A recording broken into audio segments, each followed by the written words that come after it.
In this video, we are going to study how to solve the error code related to compressor overload in air conditioning systems. To address this issue, we must first understand that compressor overload in air conditioning occurs probably when one of these conditions arises. When on-off type equipment, the compressor must run continuously because the required temperature in the room is not reached. In inverter equipment, when the compressor has to run at maximum speed for longer than usual due to not reaching the required temperature in the room. When the equipment operates at pressures different from normal. These problems may have several causes, including A. Problems with airflow. 1. Dirty air filters.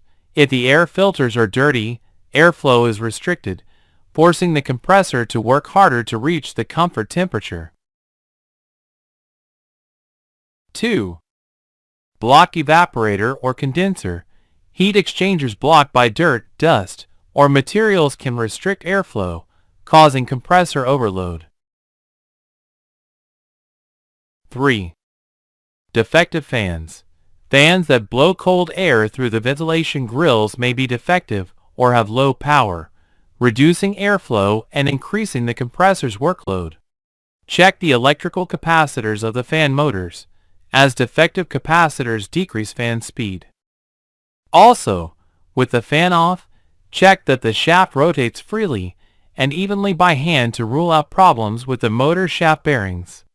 It is essential to use an ammeter to check the usual motor fan consumption and rule out motor problems. B. Refrigerant problems. 1. Refrigerant leak.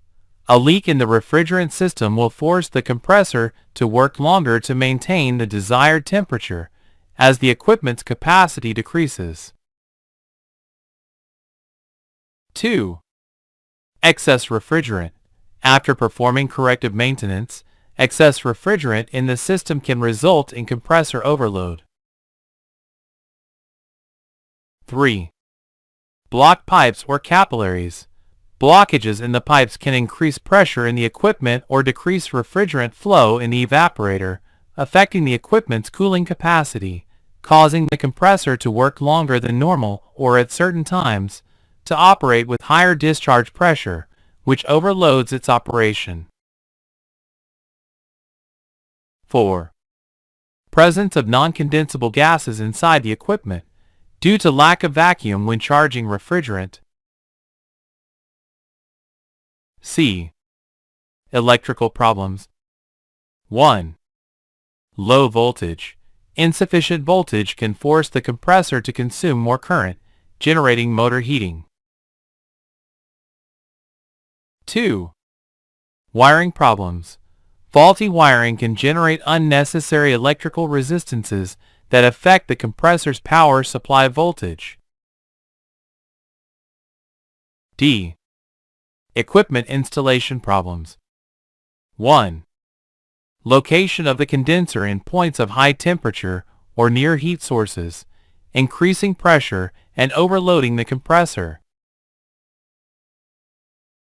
2. Location of the evaporator in places with poor circulation of cold air. 3. Uninsulated pipes or joints that generate unnecessary heat exchanges in the refrigerant, affecting the compressor's efficiency. E. Problems with temperature sensors. 1. When there is a problem with any temperature sensor, there may be a disruption in compressor control, which can indirectly affect its operation. It is recommended to check them using a multimeter on the kiloohm scale. They must be disconnected from the electronic board and their electrical resistance measured, which should not be 0 or infinite, and the resistance value should decrease when the sensor tip is rubbed with the hand. If you have the air conditioner manufacturer's manual, look for the resistance versus temperature table for the air conditioner sensors. Compare the electrical resistance value obtained on the multimeter with the values in the manual for a given temperature. You can also measure if the electronic board supplies voltage to the sensors. To do this, connect the sensors and measure the direct current voltage, which should mark around 2.5 volts. F. Overload detector problems. In many compressors, there is a thermostat located on top of its housing. This thermostat receives a signal from the external electronic board. When the thermostat detects a temperature above normal, it interrupts the circuit signal, allowing the electronic board to identify the presence of high temperature.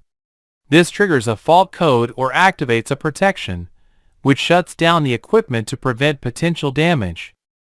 Also, false alarms due to false contacts in the thermostat or problems in the thermostat itself should be ruled out.